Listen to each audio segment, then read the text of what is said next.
10 by 7 force matrix. O, ito na po yun.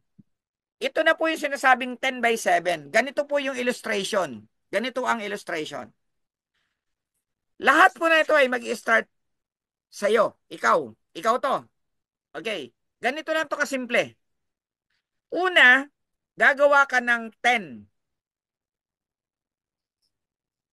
First 10, yun po yung magiging first level mo. Yung first 10 na yan, not necessary na ikaw ang nag-recruit niyan. Possible na baka dyan sa 10 na yan, meron pong spillover dyan yung upline mo. Kung siya ay nakasobra na sa 10, possible. Out of your 10 first level, baka hindi lahat ikaw ang nakakuha niyan. Possible. Baka yung iba dyan, upline mo ang nag-spillover dyan. Ang good news, sa babayad po nila na tag sa 10 piso, yung 10 pesos, no, yung upline, meron po siyang kinikita na piso bawat isa times 10, ibig sabihin meron kang 10 pesos sa first line. Bawi ka na. ROI ka na agad dun sa 10. Kaya lang, ang maganda po dito, no? Hindi yan nagtatapos dun sa first line. Kasi pwede kang kumita up to 7th level dip. Okay. Yung second level mo, ito pangalawa na, di ba? Yung pangalawa. Second level na to.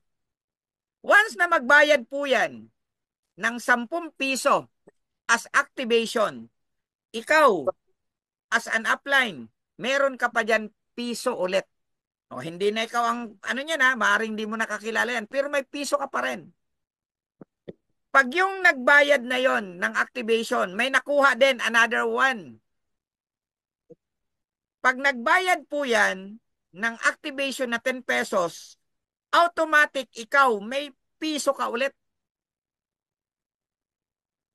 Ay paano kung may nakuha pa yan?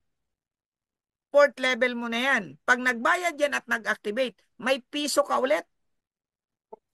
Paano kung may makuha ulit yan? At nagbayad ng 10 pesos, may another piso ka. Pag nagbayad ulit yan, nasa ilalim niya, another piso. Ilan na yan? 1, 2, 3, 4, 5, 6. Yung pang-pito, nagbayad, may another piso ka pa rin. Ibig sabihin po, no?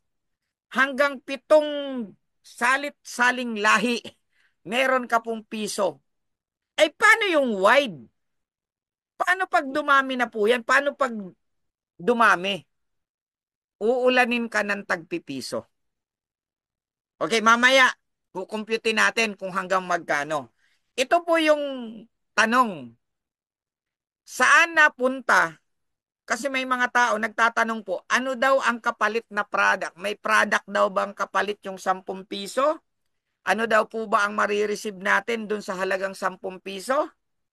Ang sagot po, yung kapalit ng 10 piso mo ay nagkaroon ka ng dashboard.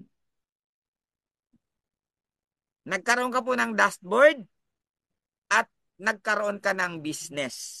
Okay, dito po yan dinistribute yung halagang 10 pesos mo para alam po natin pag may nagtanong kung paano natin sasagutin, no? Where did your 10 pesos go? Saan siya napunta? Una, yung 7 pesos napunta po dun sa mga upline. Di ba piso, piso, piso, piso, piso sila? Napunta po dun yung 7 pesos. Yung another 1 peso, ang ginawa po ni developer, gumawa siya ng alkansya. Na yung bawat piso, sa bawat 10 piso, nilagay niya po sa tinatawag na GSF. Ano itong GSF? Global Savings Fund. At yung Global Savings Fund na yan, ay paghahati-hatian yan ng lahat ng managers and bankers. Every week.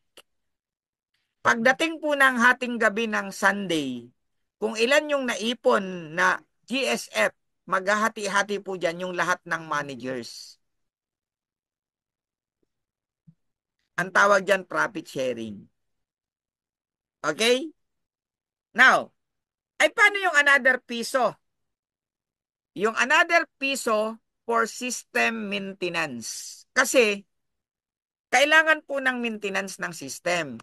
Ginagamit natin yung system, pag wala po yung maintenance, maghahang po yan kasi dumadami po yung inputs. Dumadami po yung ini-encode. Kaya kailangan po yan na the more na dumadami tayo, kinakailangan ng mas malaking server. Kaya po, ngayon pa lang, nagsisimula pa lang tayo, naglalaan na po ng papiso-piso para sa system maintenance. Sino makikinabang ng system na yan? Ay di tayo din. Sinong nakinabang ng GSF? Ay di ba tayo din? Okay. Then, yung another piso, ay bigyan na natin sa developer.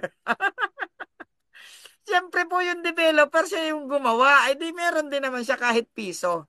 Just imagine po, sobrang ka-generous ng ating developer. Only 10% lang po ang kinuha niya. 10% lang po yung kinuha niya. No? 10% lang. Yung 90% ibinalik po sa market. Ibinalik sa atin. 10% lang kanya, oh, sa 10 piso, only piso ang natira po sa developer. Kaya lang dadaanin po natin sa dami.